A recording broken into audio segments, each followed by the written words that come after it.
ہمیشہ حضور کے ذکر سے چمک رہا ہے۔ شرق سے لے کر غرب تک کوئی لمحہ ایسا نہیں ہے جہاں حضور کا نام گونج نہ رہا ہو۔ سماٹرا کے ساحل سے لے کر کے دنیا کے دوسرے کونے تک کوئی ایک سیکنڈ بھی ایسا نہیں ہے جب اذانوں میں اشہد ان محمد رسول اللہ کی صدائیں نہ گونج رہی ہوں۔ ہر ساعت، ہر لمحہ آقا کریم علیہ السلام پر کروڑوں لوگ درود پڑھ رہے ہوتے ہیں اور اربوں کھربوں درود حضور علیہ السلام کی ذات پہ ہر روز بھیجا جا رہا ہوتا ہے۔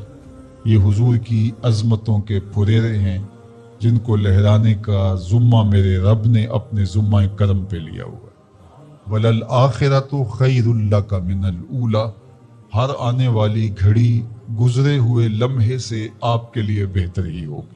وَرَفَعْنَا لَكَ ذِكْرَكَ، محبوب تیرے ذکر کو رفعت ہم نے دی ہے، اور جس کے ذکر کی رفعت کا ذمہ میرے رب نے اٹھایا ہو اس ذکر کے فروغ کو کوئی کم نہیں کر سکتا، اس اونچے جھنڈے کو کوئی جھکا اور سرنگوں نہیں کر سکتا۔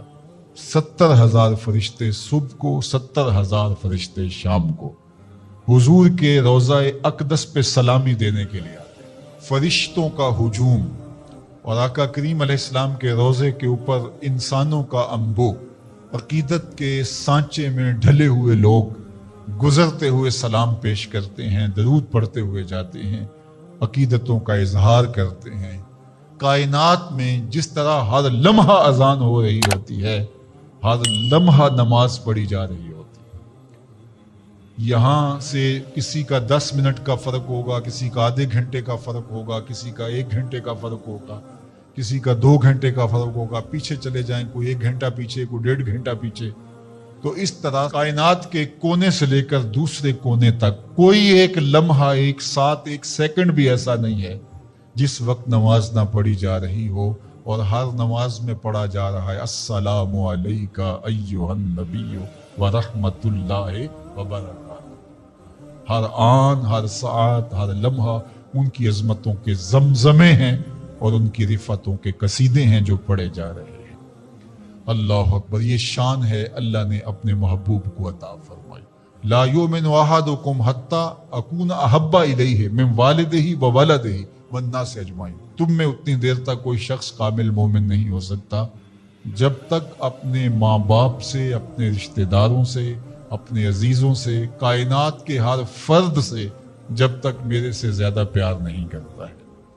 اللہ اکبر۔ حضرت سیدنا علی المرتضیٰ رضی اللہ تعالیٰ عنہ فرماتے ہیں، سخت گرمی میں میٹھے اور ٹھنڈے پانی سے جتنی محبت ہوتی ہے ہمیں حضور اس سے بھی زیادہ محبوب تھے۔ اللہ اکبر۔ یہ حضور کی محبت ہے جو اہل ایمان کے سینوں میں رکھی گئی۔ اہل ایمان تو اہل ایمان رہے، حضور کا پیار تو پتھروں کے کلیجے میں بھی رکھا گیا ہے۔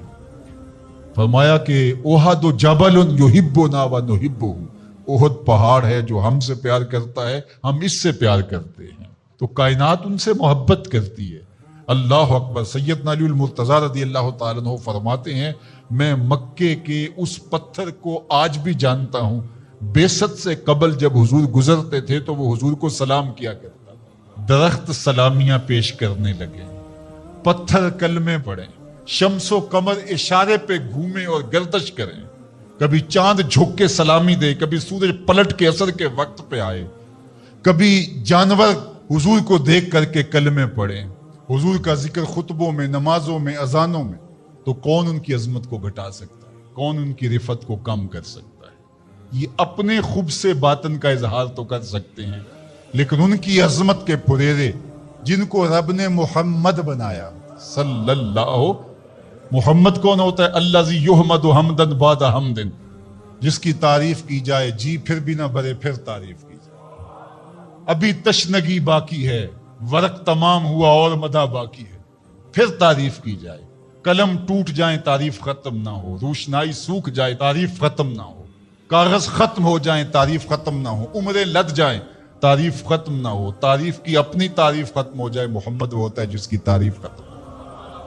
کفار مکہ جب حضور کی مخالفت کرتے تھے، سب و شتم کرتے تھے، تو ایک دن ان میں سے کسی نے کہا تم تو اہل زبان ہو، اور تم محمد کہتے ہو اور عیب بھی لگاتے ہو.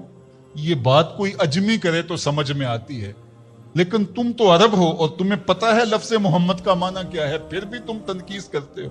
تو ایک بات کرو، یا تو عیب لگانا چھوڑ دو یا محمد کہنا چھوڑ دو. کوئی کہے شہد میٹھا نہیں ہے تو عجیب بات ہے، کوئی کہے کہ برف ٹھنڈی نہیں ہے، کوئی کہے کہ گلاب خوبصورت نہیں ہے تو عجیب بات، کوئی کہے چاند سونا نہیں ہے. تو کہا کوئی محمد کہے اور پھر عیب لگائے، تو انہوں نے نام اپنے طور پہ مزمم رکھ لیا اور پھر مزمم کہہ کے اپنے خب سے باطن کا اظہار کرنے لگے. کسی نے آ کے حضور کو بتایا کہ حضور وہ مزمم کہہ کے خب سے باطن کا اظہار کرتے ہیں. فرمایا تم نے دیکھا نہیں اللہ نے قریش کے منہ کو کیسے پھیر دیا؟ فرمایا یشتمون مزمما ویلعنون مزمما وانا محمد. فرمایا وہ کسی مزمم کو گالیاں دے رہے ہیں، میرے رب نے مجھے محمد بنایا. جب خاکے تراشے گئے تھے میں نے کہا خاکے تو خاکیوں کے ہوتے ہیں، جو پیکرے نور ہو بلا اس کے بھی خاکے تراشے جا سکتے ہیں. جس کا سایہ بھی رب نے بننے نہیں دیا اس کے خاکے کیسے ہو سکتے؟ تم اپنے تصور سے کچھ بنا رہے ہو، وہ میرے حضور کے خاکے نہیں ہو سکتے. ان کا تو نہ ثانی بنایا گیا نہ ان کا سایہ بنایا گیا. مثل او در عالم امکان متصور نیست، خدا نے وہ سچائی پن چڑھیا جدے وچ محمد نو اٹھا لیا. حسینہ جمیلہ دا منہ موڑ دیتا محمد بنا کے قلم توڑ دیتا. چاند کی طرف منہ کر کے تھوکنے سے اس کی نوری کرنے میلی نہیں ہو سکتی.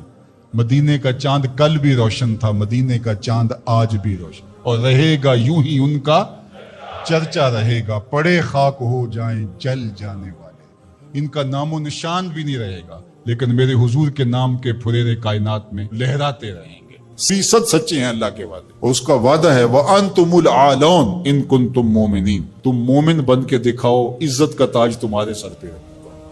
یہ وعدہ ہے اللہ کا. ہم کب مومن بن کے دکھایا ہے کہ ہم واقعی اس تقاضے پہ پورے اترے جو ہماری شریعت نے ہم سے کیا؟ ملاوٹ ہم کریں، جھوٹ ہم بولیں، ایک دوسرے کی جڑیں ہم کاٹیں، مکر فریب دجل کیا کچھ نہیں ہے جو ہمارے اندر نہیں. اچھے مسلمان ہونا تو دور کی بات ہے، ہم اچھے انسان بھی نہ بن سکے. مسلمان کی تعریف کیا کی گئی؟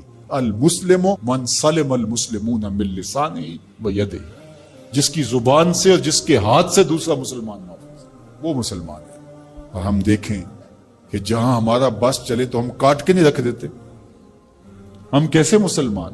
حضور علیہ السلام سے پوچھا گیا کہ مسلمان بزدل ہو سکتا ہے؟ کہا نہیں، بہادر ہوتا ہے، لیکن ہو سکتا ہے کبھی بزدلی بھی کر جائے، آخر بشر ہی تو ہے. پھر پوچھا گیا کہ مومن کنجوس ہو سکتا ہے؟ کہا نہیں، مسلمان بخیل نہیں ہوتا، سخی ہوتا ہے، لیکن ہو سکتا ہے کبھی بخل بھی کر جائے. تیسری بات حضور سے پوچھی گئی، مومن جھوٹا ہو سکتا ہے؟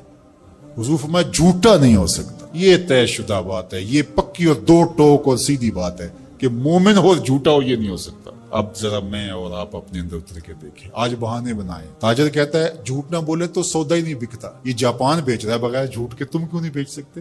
تم نے خیانت کی ہے، تم نے مال 2 نمبر بنایا، اس لیے تمہیں جھوٹ بولنا پڑ رہا ہے. تم نے بنیادی اچھی نہیں رکھی.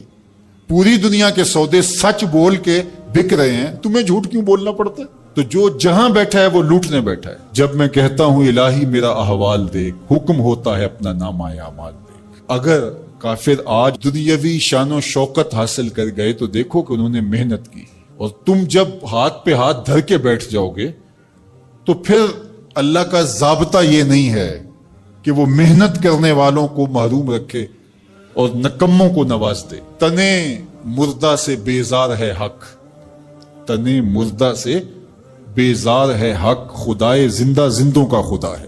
من جہادہ وجدہ، جس نے محنت کی اس نے پا لیا. چونٹی بھی دانہ اٹھاتی ہے، ہمت نہیں ہارتی تو بالآخر اپنی منزل تک لے جاتی ہے نا. چونٹی بھی ہو ذات کی تو اس کو بھی نتیجہ خیزی تک رب پہنچاتا ہے. کچھوا بھی چلتا رہے تو منزل پہ پہنچتا ہے. خرگوش ہو کے سویا رہے تو وہ منزل پہ نہیں پہنچ سکتا. تم خرگوش صحیح لیکن سوئے ہوئے ہو، لہٰذا منزل تمہارا مقدر ہو ہی نہیں سکتی جب تک تم مسلسل چلنے کی مشق نہیں پیدا کرتے. وَأَنْتُمُ الْعَالَوْنَ، تم ہی سر بلند ہو، لیکن شرط یہ ہے ان کنتم مومنین، تم مومن تو بن کے دکھاؤ، تمہارے سر پہ عزتوں کا تاج رکھ دوں گا. آج ذرا دیکھیں ہم کھڑے کہاں ہیں. تھوڑے سے حالات سخت ہونے لگتے ہیں تو تاجر ذخیرہ اندوزی کرنے لگ جاتا ہے، اور مانگتے ہو وہ شانیں، مانگتے ہو وہ عزتیں جو قرون اولیٰ کے مسلمانوں کو دی گئی. ذرا وہ کردار بھی تو لے کر کے آؤ نا. تم تو ذخیرہ اندوزی کرنے بیٹھ گئے کہ زیادہ سے زیادہ پیسے کما لیں اور غریبوں کا خون بھی نچوڑ لیں. اور مدینے میں تھوڑے سے حالات تلخ ہوتے ہیں, تھوڑی سی قحط سالی کے آثار حویدہ ہوتے ہیں, اور حضرت سیدنا عثمان غنی رضی اللہ تعالیٰ عنہ کا تجارتی قافلہ غلہ لینے گیا ہوا ہے شام میں. تو جب وہ شام سے واپس آتا ہے تو مدینے کے کچھ تاجر آتے ہیں اور کہتے ہیں کہ جناب یہ جتنا غلہ ہے اونٹوں کے اوپر ہی ہمیں بیچ دیجیے, ہم سے دوہری قیمت لے لیجیے. فرمانے میں اس سے زیادہ قیمت میں دینا چاہتا ہوں. تو کہا جناب 2 گنا لے لیجیے. فرمایا نہیں. تو کہا کہ اتنی قیمت ہم آپ کو دے رہے ہیں تو آپ نہیں دے رہے. کہا کہ میرے پاس ایک ایسا تاجر ہے جو 10 گنا قیمت دے